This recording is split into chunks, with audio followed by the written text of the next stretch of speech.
Hello and welcome to today's edition of the Pastor's Study.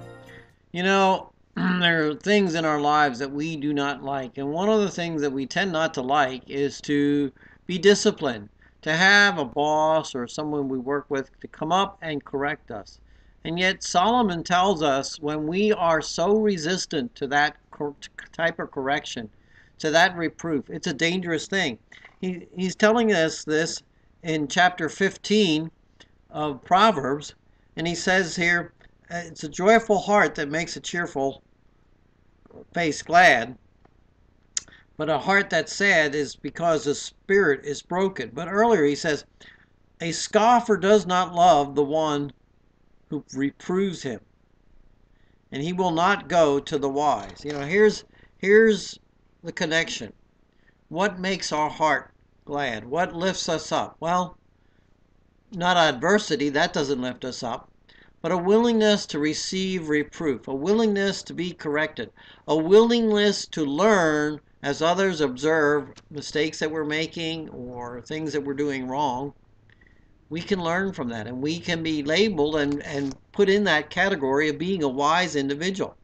To run from that reproof, to run from that correction is dangerous. It puts us in dangerous territory because it hardens our hearts and we become resistant to any instruction from the Lord or anyone. And we need to evaluate that. Doesn't mean that everybody who comes along is right. Not everybody else gets to tell us what to do. I'm not saying that, but I'm saying that we need to consider wisely somebody that cares for us, somebody that loves us and wants us to do better in what we're doing. Think about it.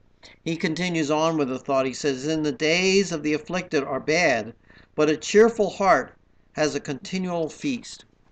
So yeah, when you do something wrong, that's a hard pill to swallow. It's a hard thing to take.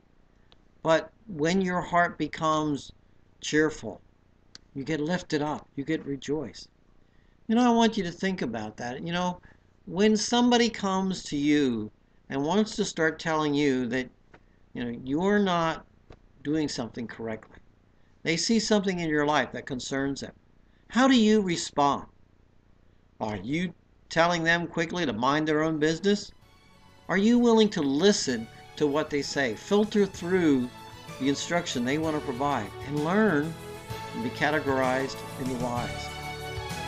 Think about it, ponder it, and learn from it. Till next time in the Pastor's Study, I'm Ray Bertolet saying goodbye and may God bless.